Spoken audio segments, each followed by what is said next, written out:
Hello. This is the tale of how Star Wars went from a franchise full of magic to some half-assed derivative shit you have on in the background and scarcely pay attention to while scrolling through notifications on your phone.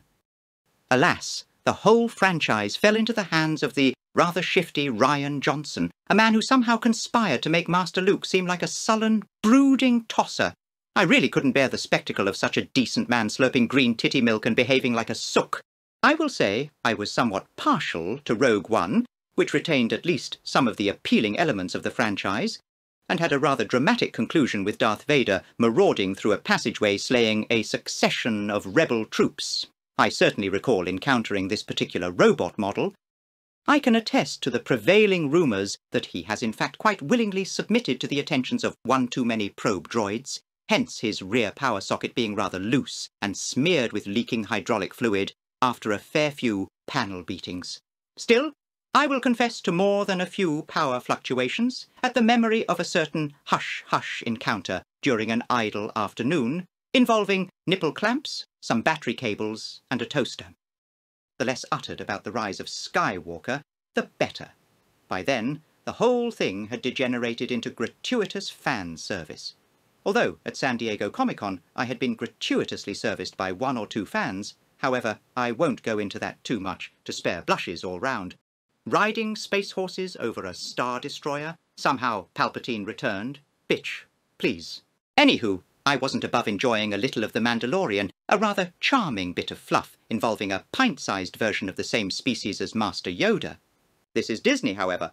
A bunch of malignant, malingering, shiftless identity junkies, and so Season 2 and 3 of this show descended into farce, full of diuretic splatters of contrivance and nonsense, and even worse, filthy, backed-up truck-stop bathroom levels of intolerably rank-smelling excrement. That was the Book of Boba Fett.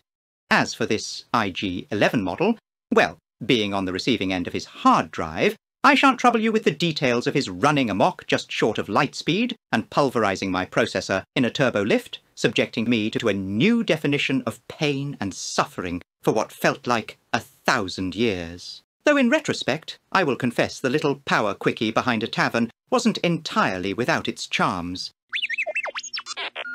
Well, there isn't any need to be so judgmental, R2. Disney then sharded this silly Kenobi series. I mean, really, this was shameless stuff, with a young Princess Leia being chased by a gang led by the bass player from the Red Hot Chili Peppers, a circuit-shorting scene involving little Leia hiding under a coat, and the writers being so callous they were willing to shatter the spirits of a collective audience who had grown to love and esteem the character of Wade, a character they had become emotionally invested in as a fleshed-out, inspiring, multifaceted figure who was shaping up as a catalyst for a new era of in-universe storytelling, upon whose shoulders the legacy of the entire franchise seemed poised to rest. All of this was bitterly snatched from a distraught public. It also featured this robot, who we shan't say more than is necessary about, other than to mention it's not particularly good form to make all sorts of promises about wanting to isolate someone's reverse power coupling, only to then unaccountably desert them in a crowded club, and instead saunter off to a hotel with a notoriously promiscuous twink of a younger astromech droid, and apparently spurt more white fluid all over the place than the robot Ash at the end of Alien. Oh yes, R2, I know I shouldn't gossip. We were allowed the brief respite of Andor, a professional and overall engaging show with a good ensemble cast and a willingness to expand the Star Wars experience beyond the somewhat stifling tropes and locales we had more or less resigned ourselves to. The inner workings of the Empire were a welcome addition, as were the understandable and coherent motivations of characters on all sides of the action.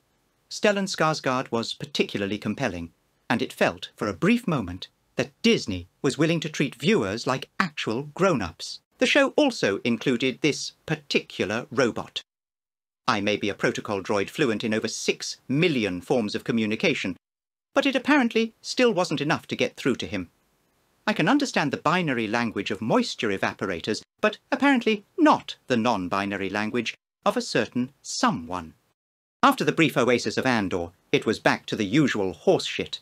Only this time, the shit was of such a foul consistency and staggering volume, it were if a septic tank had exploded and sprayed a fountain of raw sewage jetting over whomever constituted the dozen or so people still watching anything to do with Star Wars.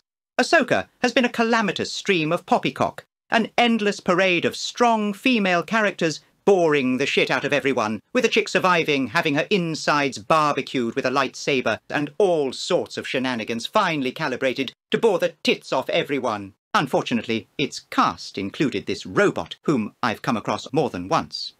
We may have interfaced quite strenuously, and I allowed him to access a few naughty sub-files, but he could get rather demanding, and without having the courtesy to at least grease my circuits, he left me with many of my files corrupted, and having to run an internal scan, contend with a series of dents in my metal, and ultimately undergo a factory reset.